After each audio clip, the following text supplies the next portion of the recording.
लग्नानंतर किती वर्षांनी फर्टिलिटी चाचणी करावी?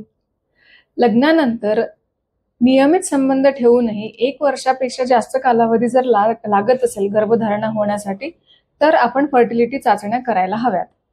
प्रॉब्लेम स्त्रीमध्ये आहे की पुरुषामध्ये हे कसं ओळखावं? प्रॉब्लेम दोघांमध्येही असू शकतात, कधी स्त्रीमध्ये कधी पुरुषांमध्ये किंवा दोघांचेही असू शकतात. त्यासाठी आपण फर्टिलिटीच्या काही टेस्ट करायला हव्यात. डाएट आणि लाईफस्टाईल फर्टिलिटीवर परिणाम करतात का?